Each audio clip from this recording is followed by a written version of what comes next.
ക്ഷേമ പെൻഷൻ അട്ടിമറിക്കുന്നതിന് വേണ്ടിയുള്ള ബോധപൂർവമായ പ്രവർത്തനവുമായി UDF രംഗത്തിറങ്ങിയിരിക്കുകയാണ്. ക്ഷേമ പെൻഷനുകൾ വാങ്ങുന്ന 62 ലക്ഷത്തോളം വരുന്ന പാവപ്പെട്ട പ്രായസ്ഥരായിട്ടുള്ള ആളുകൾ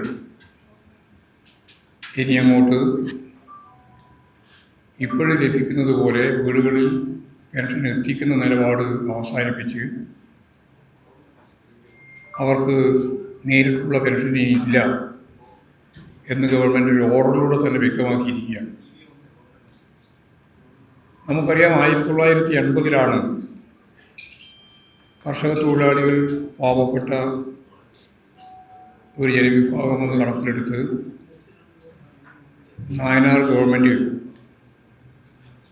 അന്ന് പ്രതിമാസം 45 റുപ്യ പെൻഷൻ അനുവദിക്കുന്ന നില സ്വീകരിച്ചു.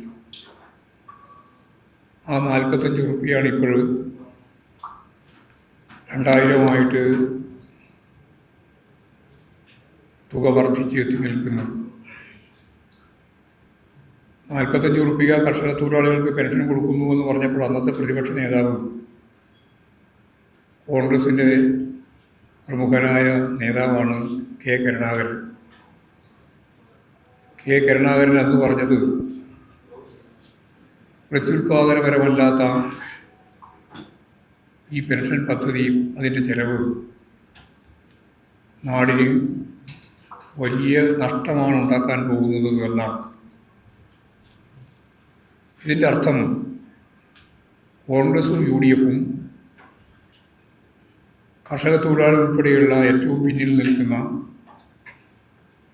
ഈ ജനവിഭാഗങ്ങൾക്ക് പെൻഷൻ നൽകുന്നതിന് എതിരായിരുന്നു എന്നാണ്.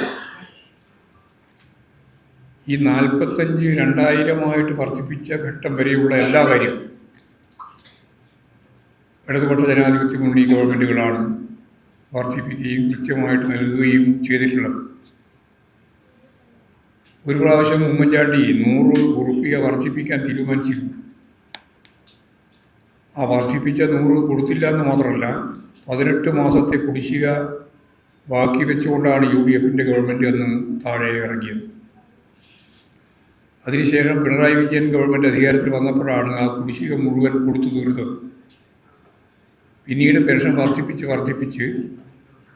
നമ്മൾ കഴിഞ്ഞ പ്രകടന പത്രികയിൽ 3000 റുപ്യയായിട്ട് വർദ്ധിപ്പിക്കുമെന്ന് പറഞ്ഞാണ്.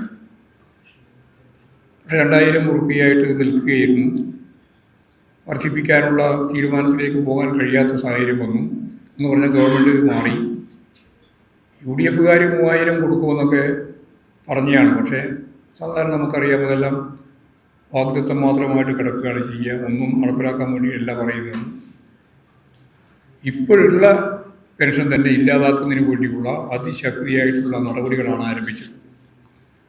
ഉമ്മൻചാണ്ടി ഒരു ഘട്ടത്തിൽ പറഞ്ഞിരുന്നു, ഈ പെൻഷനൊന്നും കൊടുക്കാൻ സാധിക്കുന്നതല്ല, പെൻഷൻ ബാധ്യത വളരെ കൂടുതലാണ്, ഈ പെൻഷൻ ബാധ്യതയൊന്നും കേരളത്തിലെ ഗവൺമെൻറ്റിന് കൈകാര്യം ചെയ്യാൻ സാധിക്കില്ല എന്ന് UDFിൻ്റെ മുഖ്യമന്ത്രിയായിട്ട് കേരളത്തിലുള്ളപ്പോൾ 2011-12 കാലത്ത് അന്ന് അദ്ദേഹം പത്രസമ്മേളനത്തിൽ തന്നെ എല്ലാ പെൻഷനുമായി ബന്ധപ്പെട്ടുകൊണ്ട് വിശദീകരിച്ചതാണ്.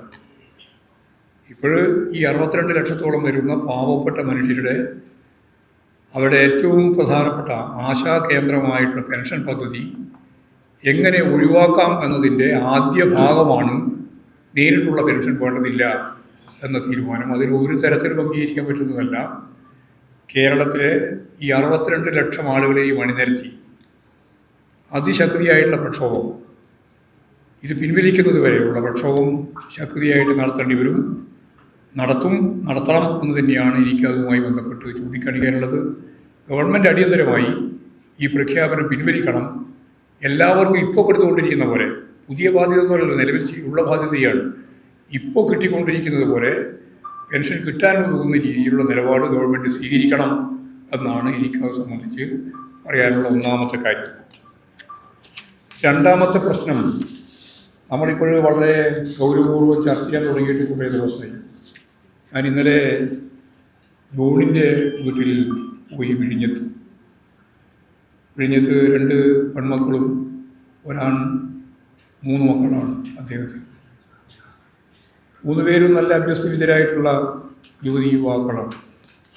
അവർക്കിതിനെപ്പറ്റി നല്ല ധാരണയുണ്ട്. ജിജി എന്ന് പറയുന്ന മൂത്ത മകള് PhD ചെയ്യുകയാണ്. കാര്യവട്ട ക്യാമ്പസിൽ PhD ചെയ്യുന്ന കുട്ടിയാണ് ജിജി. ജിജി എല്ലാവരെയും കണ്ടിരുന്നു. എല്ലാ പ്രധാനപ്പെട്ട ഉദ്യോഗസ്ഥന്മാരെയും വിളിച്ചുകൊണ്ടേയിരിക്കുകയും കണ്ടുകൊണ്ടിരിക്കുകയായിരുന്നു. ഞാൻ ഈ കഴിഞ്ഞ 7 ദിവസവും എൻ്റെ പാപ്പയുടെ കടലിൽ പോയി തിരിച്ച് വരാത്ത സാഹചര്യത്തിൽ കണ്ടെത്താൻ വേണ്ടിയുള്ള പ്രവർത്തനത്തിന് ജാഗ്രത വേണം എന്ന് പറഞ്ഞുകൊണ്ട് ഞാൻ ഈ ഉദ്യോഗസ്ഥന്മാരുടെ എല്ലാം പിന്നിൽ നടക്കുകയായിരുന്നു. ഫലപ്രദമായ ഒരു തിരച്ചിൽ ഈ 7 ദിവസവും നടത്തിയിട്ടില്ല എന്നാണ് ആ ജിജി പറയുന്നത്. ഫിഷറീസ് വകുപ്പ് മന്ത്രി ആരാണെന്ന് തന്നെ ആർക്കും അറിയില്ല. അദ്ദേഹം എവിടെയും പോയിട്ടില്ല. അദ്ദേഹം വിളിക്കുക പോലും ചെയ്തിട്ടില്ല. സ്വാഭാവികമായിട്ടും കടലോര മേഖലയിലുള്ള പാവപ്പെട്ട മനുഷ്യർ ഒരു അത്താണി പോലെ ഈ ഗവൺമെൻറ് എന്താണ് ചെയ്യുന്നത് എന്ന് നോക്കി അതിനടിസ്ഥാനപ്പെടുത്തിയിട്ടുള്ള നിലപാടുകൾ സ്വീകരിച്ച് മുന്നോട്ട് പോകുന്നവർ, അവരെ കാണാനോ അവരെ വിളിക്കാനോ അവരോട് സംസാരിക്കാനോ, അപ്പോൾ സതീശൻ എന്ന് പറയുന്ന നമ്മുടെ മുഖ്യമന്ത്രി തന്നെ പറയുന്നത്, വി ഡി സതീശൻ പറയുന്നത് കടലിൻ്റെ അങ്ങോട്ടേക്ക് പോകാനേ പറ്റില്ല, മുമ്പ് അനുഭവങ്ങളുണ്ട്. അതിനാണ് ആ ജിജി എന്ന് പറഞ്ഞത് മാപ്പ് പറയണം, കടലോരത്തിൻ്റെ മക്കളെല്ലാം തെറ്റായ നിലപാട് സ്വീകരിക്കുന്നവരാണ് എന്ന ധ്വനിയാണ് മുഖ്യമന്ത്രിയുടെ ഭാഗത്ത് ഉണ്ടായിട്ടുള്ളത്. അത് യഥാർത്ഥത്തിൽ ഞങ്ങൾ അപമാനിക്കലാണ്, അവഹേളിക്കലാണ്. സമൂഹത്തോട് മാപ്പ് പറയണമെന്ന് ജിജി പറഞ്ഞത് ഇതിനടിസ്ഥാനപ്പെടുത്തിയിട്ടാണ്. അതേപോലെ വളരെ പ്രധാനപ്പെട്ട ഒരു വീട് കലങ്ങല്ലൂർ പ്രദേശം 5 തെങ്ങാണ്. അവിടെ 2 ആളുകൾ കടലിൽ മിസ്സായി. ഒരാളുടെ ശവശരീരം കിട്ടിയ നമസ്കാരം കഴിഞ്ഞു, മറ്റൊരാളുടെ കണ്ടെത്തിയിട്ടില്ല. കണ്ടെത്താനുള്ള കാര്യമായ ഒരു ശ്രമവും നടക്കുന്നില്ല എന്നാണ് അവരും വളരെ ശക്തിയായിട്ട് പറയുന്നത്. ഷിജിൻ എന്ന് പറയുന്ന 32 വയസ്സുകാരൻ 8ാമത്തെ ദിവസമാണ് മിസ്സായിട്ട്. കണ്ടെത്താനുള്ള ഒരു ശ്രമവും നടക്കുന്നില്ല. ആ വീട്ടിൽ പോയപ്പോൾ അലമുറയിട്ട് കരയുന്ന ഭാര്യ വളരെ ചെറുപ്പക്കാരിയാണ്, നല്ല പ്രായമുള്ളതാണ് അമ്മ. 2 കുട്ടികളാണ്. 4 വയസ്സുള്ള ഒരു കുട്ടി, 1.5 വയസ്സുള്ള മറ്റൊരു കുട്ടി. 4 വയസ്സുകാരന് ഹൃദ്രോഗം, വലിയ ഹൃദയ ശസ്ത്രക്രിയ ഉൾപ്പെടെയുള്ള ചികിത്സ നടക്കേണ്ടുന്ന ഒരവസ്ഥയാണ്. വളരെ വളരെ പാവപ്പെട്ട ഒരു കുടുംബം. അതേപോലെ തന്നെ മരിച്ചുപോയത് 27 വയസ്സ് മാത്രമുള്ള ചെറുപ്പക്കാരനാണ്, കല്യാണമൊന്നും കഴിച്ചിട്ടില്ല.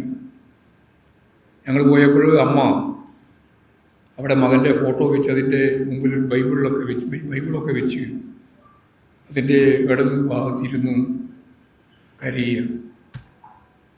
വളരെ ദയനീയമായ ഒരു ചിത്രം. ഇവരെല്ലാം സംരക്ഷിക്കാനുള്ള ഉത്തരവാദിത്വം ഗവൺമെൻറ് ഏറ്റെടുക്കണം. ഇത് അപൂർവമായ സംഭവങ്ങളാണ്.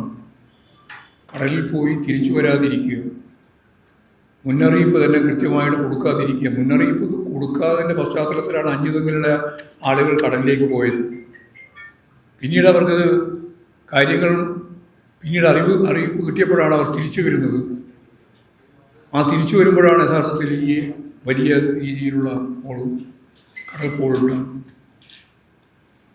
2 പേര് നീന്തി രക്ഷപ്പെട്ടു, 2 പേര് മിസ്സായി. അതിലൊരാളെ കണ്ടെത്തി, മറ്റേയാളെ കണ്ടെത്തിയില്ല. നീണ്ടകരയിലും ഇതേപോലെ തന്നെയാണ്, ഒരാളെ കണ്ടെത്തിയിട്ടില്ല. നമ്മളെ മന്ത്രിമാർക്ക് നിരുത്തരവാദപരമായ രീതിയിലൊന്നും പറയാം. മുരളീധരൻ പറഞ്ഞു, കടലിലേക്ക് പോയാൽ കൂടി കിട്ടാൻ താമസം പിടിക്കുന്നു. എത്ര ലാഘവത്തോടുകൂടി, എത്ര ഗൗരവത്തോടുകൂടി കാണേണ്ട കാര്യമാണ്. ഈ രീതിയിൽ നിലപാട് സ്വീകരിച്ചുകൊണ്ടിരിക്കുകയാണ്. മുഖ്യമന്ത്രിക്ക് ഇതിൽ കൃത്യമായിട്ടുള്ള എല്ലാറ്റിനെയും കോർഡിനേറ്റ് ചെയ്യാനുള്ള സാഹചര്യമില്ല. അപ്പോൾ രാജേഷിൻ്റെ വീട്ടിൽ ഇന്നലെ ഞങ്ങൾ പോയി.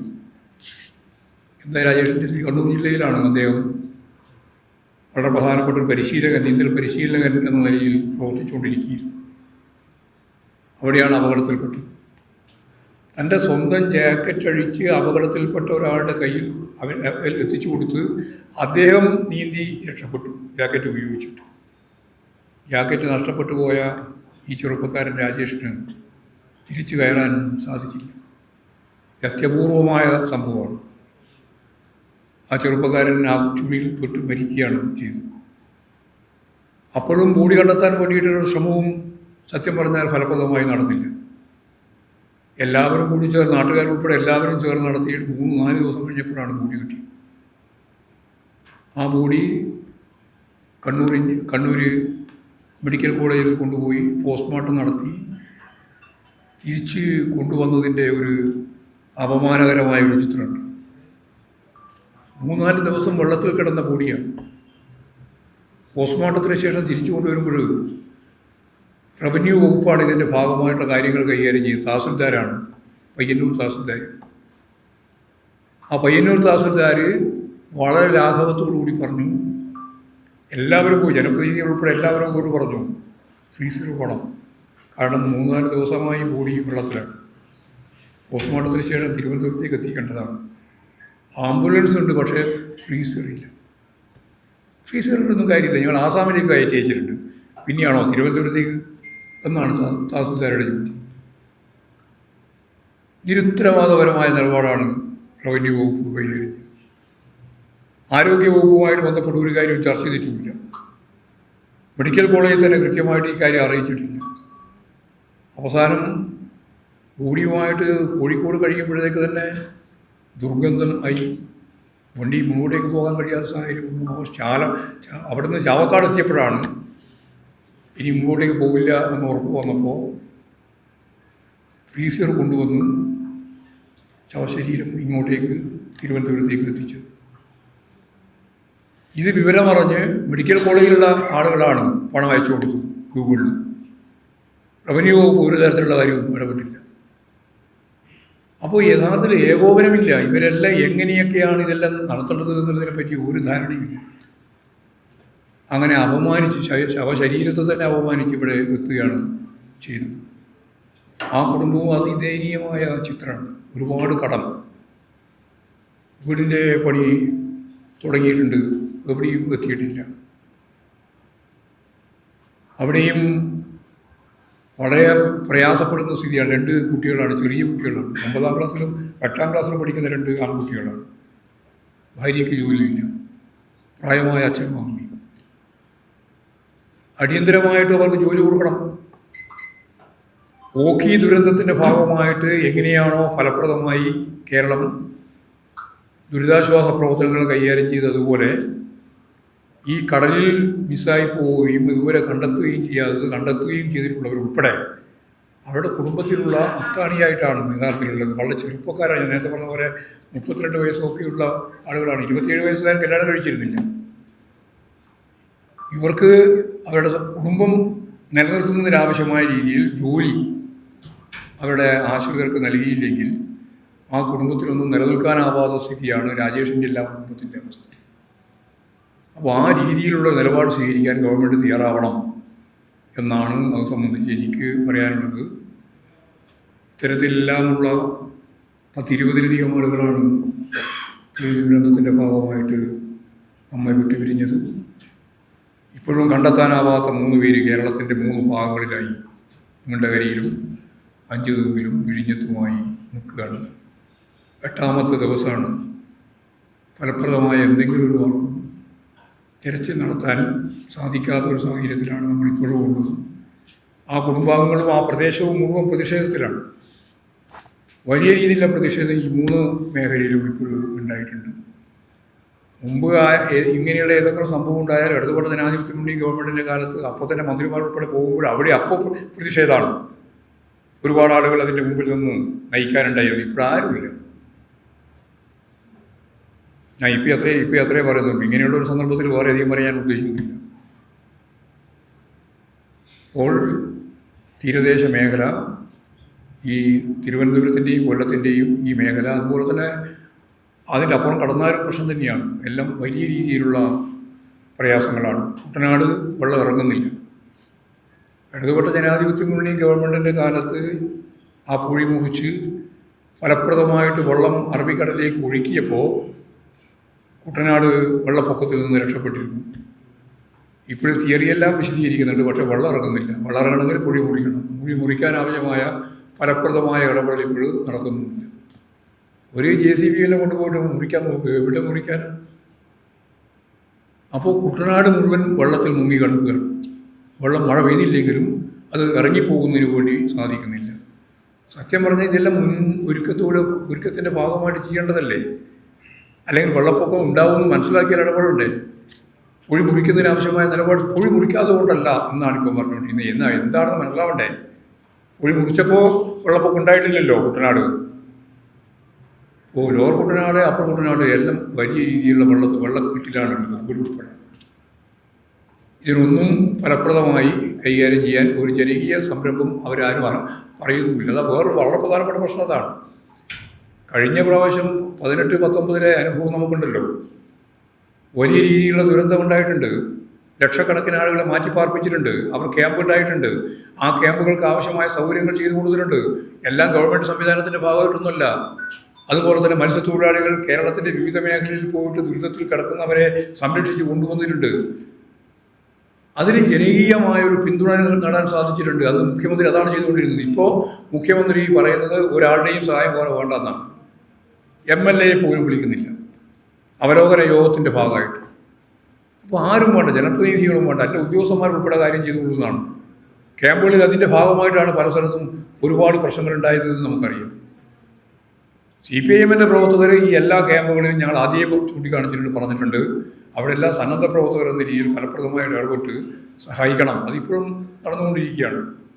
പക്ഷേ ഈ പറയുന്ന സാഹചര്യം ഒരുക്കേണ്ട ഗവൺമെൻറ്, അതിൻ്റെ ഡിപ്പാർട്ട്മെൻറ്റുകൾ, അത് റവന്യൂ ആയാലും അതുപോലെ തന്നെ ആരോഗ്യ മേഖല എടുത്ത് പരിശോധിച്ച് നോക്കിയാലും അതുപോലെ തദ്ദേശ സ്വയംഭരണ മേഖല എടുത്ത് പരിശോധിച്ച് നോക്കിയാലും എല്ലാറ്റിനെയും ഏകോപിപ്പിച്ച് മുന്നോട്ട് കൊണ്ടുപോകുന്നതിന് വേണ്ടിയുള്ള ഫലപ്രദമായ നിലപാട് സ്വീകരിക്കാത്തതിൻ്റെ ദുരന്തമാണ് യഥാർത്ഥത്തിൽ കേരളത്തിൻ്റെ ഭാഗമായിട്ട് നമ്മൾ കൂടുതൽ അനുഭവിക്കേണ്ടി വന്നത് എന്നതാണ് പൊതുവായിട്ട് പറയാനുള്ളത്. മുതലപ്പുഴയിലെ മത്സ്യത്തൊഴിലാളികൾ കടലിൽപ്പെട്ട ശേഷം 13 മണിക്കൂർ കഴിഞ്ഞാണ് തീരസംരക്ഷണ സേന തന്നെ എത്താൻ. അത് താമസിക്കാവുന്നത്. ഫിഷറീസ് വകുപ്പ് മന്ത്രി ഇതുവരെ ഈ സംഭവങ്ങൾ നടന്ന ഒരു സ്ഥലവും സന്ദർശിച്ചിട്ടില്ല. ഫിഷറീസ് വകുപ്പ് മന്ത്രി ആരാണെന്ന് അറിയില്ല എന്നാണ് ആ ജിജുവിനോട് പറഞ്ഞത്. കാരണം ഞങ്ങൾക്ക് പേര് ഞാൻ പെടുത്തില്ല, പക്ഷേ ഒരാളും ഒരു സ്ഥലത്തും വന്നില്ല, ഒരാളെ കാണാനും പോയിട്ടില്ല. അവിടെ നേരത്തെ പറഞ്ഞ അഞ്ചുതെങ്കിലും പോയിട്ടില്ല, ഇവിടെ വിഴിഞ്ഞത്ത് പോയിട്ടില്ല, നീണ്ടുകര പോയിട്ടില്ല. ഇതാണിപ്പോൾ 3 പ്രധാനപ്പെട്ടത് കിട്ടാൻ. അതായത് നമ്മൾ മിസ്സായി പോയി എന്ന് കണ്ട് ഇതുവരെ തിരിച്ചു വരാതെ 3 പ്രദേശം 3 ആളാണുള്ളത്. ഒരു കാര്യവും ഫിഷറീസ് വകുപ്പ് കൈകാര്യം ചെയ്യുന്ന മന്ത്രി ചെയ്തിട്ടില്ല. മുഖ്യമന്ത്രി നേരത്തെ പറഞ്ഞത് അങ്ങോട്ട് കയറാൻ പറ്റില്ല. ഞാൻ നേരത്തെ പറഞ്ഞില്ല, ജിജി പറഞ്ഞതിൻ്റെ ഭാഗമായിട്ടുള്ള അവമാനിക്കലാണെന്ന് പറഞ്ഞില്ല. കടൽ തീരത്തേക്ക് പോകാനേ പറ്റില്ല എന്നുള്ളതാണ്. ഞങ്ങളിപ്പോൾ കടൽ തീരത്തല്ലേ പോയിട്ട് വന്നത്. ഇന്നലെ ഞാൻ ഇവിടെ വിഴിഞ്ഞത്ത് പോയി, ഇന്നിപ്പോൾ അഞ്ചുതെക്ക് പോയി. പോകാനേ പറ്റില്ല എന്നുള്ള നിലപാട് സ്വീകരിച്ചാൽ ഇതുവരെ അപകടകരമായ സാഹചര്യം വരുമ്പോൾ അവിടെ കക്ഷി രാഷ്ട്രീയത്തിനപ്പുറം എല്ലാവരും ചേർന്ന് മുമ്പോട്ടേക്ക് പോകില്ലേ വേണ്ടേ? കേരളത്തിൻ്റെ ദുരന്തത്തെ അഭിമുഖീകരിക്കാനും അതിനെ അഭിമുഖീകരിച്ച് മുമ്പോട്ടേക്ക് പോകാനും കേരളത്തെ പ്രാപ്തമാക്കിയത് ഈ ജനകീയ കൂട്ടായ്മയല്ലേ? ഈ കൂട്ടായ്മ ഒരു തരത്തിലും കേരളത്തിൻ്റെ മുഖ്യമന്ത്രി ആഗ്രഹിക്കുന്നില്ല. ഇതാണ് നമ്മുടെ മുമ്പിലുള്ള സ്ഥിതി. അവരോട്ട് ഒരു കാര്യം ചെയ്യാറില്ല.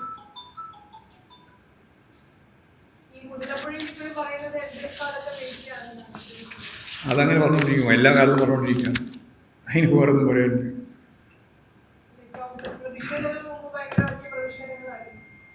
പ്രതിഷേധം വലിയ പ്രതിഷേധം ഇപ്പോൾ നടന്നുകൊണ്ടിരിക്കുകയാണ്. ഇപ്പോഴും ഞങ്ങൾ അവിടെ നിന്ന് വരുമ്പോൾ തന്നെ അവർ പ്രതിഷേധിക്കാൻ വേണ്ടി പുറപ്പെട്ടിട്ടുണ്ട്. കാരണം ഇന്ന് രാവിലെ ബോഡി കിട്ടി എന്ന് പറഞ്ഞിട്ട് ഒരു പ്രചരണം വന്നു.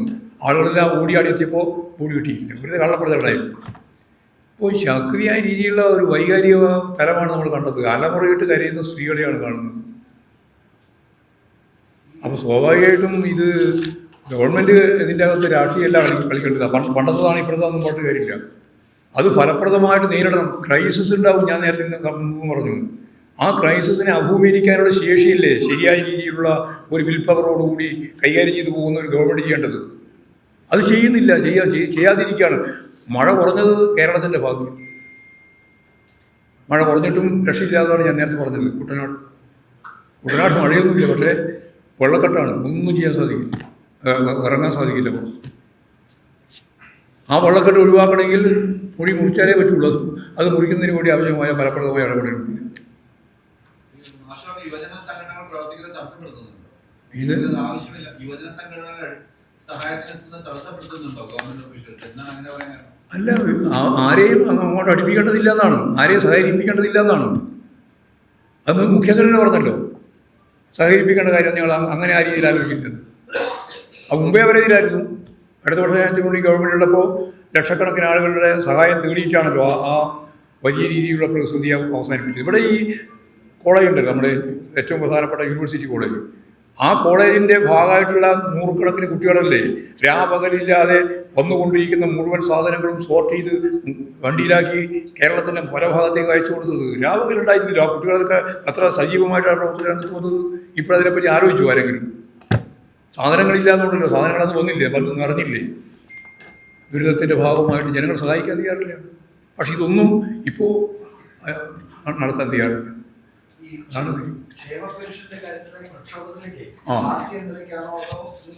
അല്ല, അത് ആകെ വരുന്ന നമ്മളെ പ്രതീക്ഷിക്കുന്നു.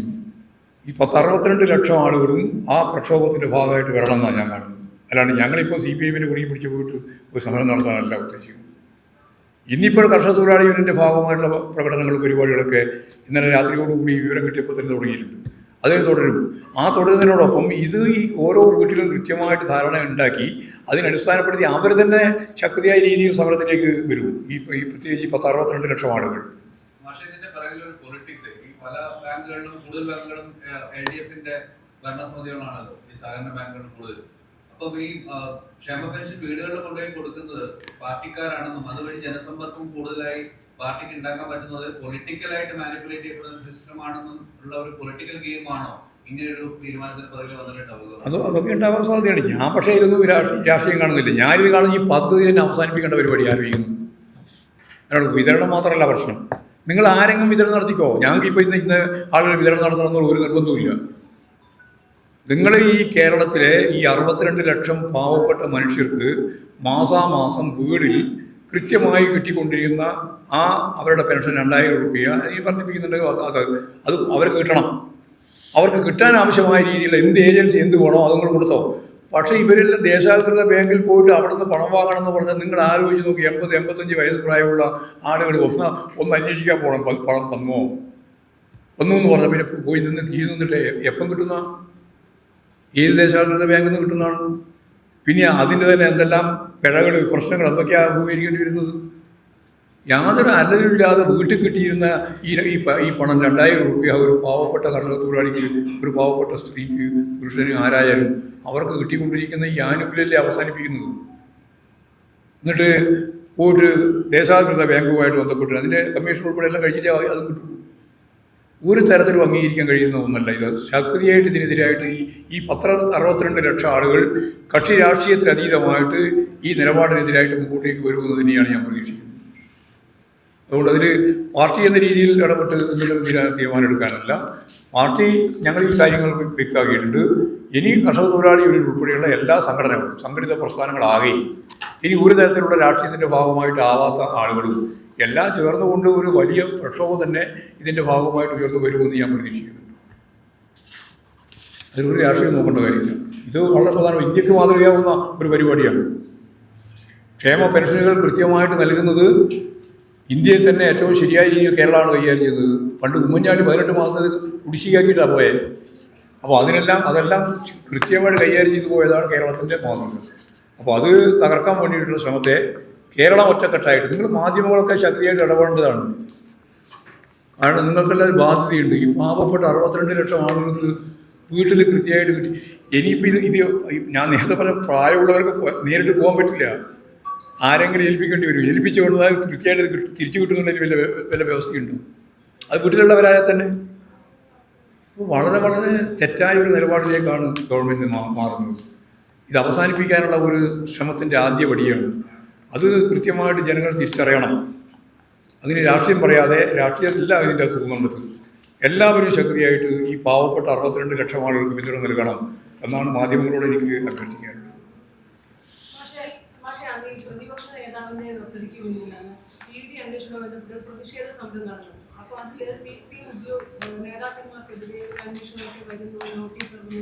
ഞങ്ങൾ ഈ അന്വേഷണം ഭയപ്പെട്ട് നടക്കുന്ന ആളുകളൊന്നും ഉണ്ടാക്കാം. നിങ്ങൾ എനിക്ക് മനസ്സിലായി. ഒരു പത്രത്തിൽ ഇങ്ങനെ വന്നപ്പോൾ പിന്നെ ഞങ്ങളെല്ലാം മാളത്തോടിക്കുന്നു ഞങ്ങൾ തിരിച്ചിട്ടുണ്ട്. ഞങ്ങൾക്ക് കൃത്യമായിട്ട് അറിയാം ഈ ഭരണകൂട സംവിധാനത്തിൻ്റെ രീതി എന്താണെന്ന്. അതുകൊണ്ട് മറ്റു ഞങ്ങൾ സഹാക്കൾ ഇപ്പോൾ ജയിലിൽ കിടന്നില്ലേ, ആ ജയിലിൽ കിടന്നിട്ട് ഇപ്പോൾ ജാമ്യത്തിലേക്ക് വന്നുകൊണ്ടേയിരിക്കുന്നേ ഉള്ളൂ. ഇന്നും നാളെ കൂടിയായിട്ടാണ് പൂർണ്ണമായിട്ട് ഇറങ്ങാൻ പോകുന്നത്. അങ്ങനെയുള്ള സഹാക്കളൊക്കെ ജയിലിൽ തന്നെ കിടക്കേണ്ടതുണ്ട്. പിന്നെ ഞാനും ഉൾപ്പെടെയുള്ള 3-4 ആളെ ചോദ്യം ചെയ്യുമ്പോൾ ഇത്ര വലിയ പ്രയാസം ഉണ്ടാകേണ്ട കാര്യങ്ങൾ പ്രയാസമൊക്കെ ഉണ്ടാകും.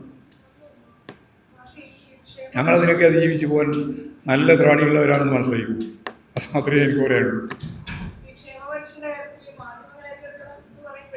ഏറ്റെടുക്കണമെന്ന് ഞാൻ പറഞ്ഞത് നിങ്ങൾ സഹായമാണെന്നാണ് പറഞ്ഞത്. രണ്ടും രണ്ടർത്ഥമാണ്. നിങ്ങൾ ഏറ്റെടുക്കണമെന്ന് പറയുന്നതും നിങ്ങൾ ഇതിനെ സഹായിക്കണം എന്ന് പറയുന്നതും രണ്ടും രണ്ടാണ്. അതെ, ആയിക്കോട്ടെ, ഒന്നല്ലോ ഇപ്പോഴല്ലേ ഞാൻ പറയുന്നത്. അതേ എല്ലാം പത്രത്തിലൊക്കെ ഇന്നലെ രാത്രി വന്നപ്പോൾ കൃത്യമായിട്ട് വന്നിട്ടുണ്ട്. അതിൻ്റെ പ്രതികരണം എന്താണെന്ന് ഇന്നിപ്പോൾ പ്രതിപക്ഷ നേതാവ് പറഞ്ഞിട്ട് ഞാനിപ്പോൾ പറഞ്ഞിട്ടുണ്ട്. കർഷക തൊഴിലാളികളുടെ സ്റ്റേറ്റ്മെൻറ്റ് ഇന്നലെ വന്നിട്ടുണ്ട്. എല്ലാം വന്നിട്ടുണ്ട് കൃത്യമായിട്ട്. നിങ്ങളിങ്ങനെ ഓരോന്ന് കണ്ടുപിടിക്കാൻ നടക്കുകയാണ്. നിങ്ങൾ കണ്ടുപിടിച്ചുകൊണ്ടിരിക്കും പുതിയ ഗവേഷണം നടത്തിയിട്ട്. ശരി.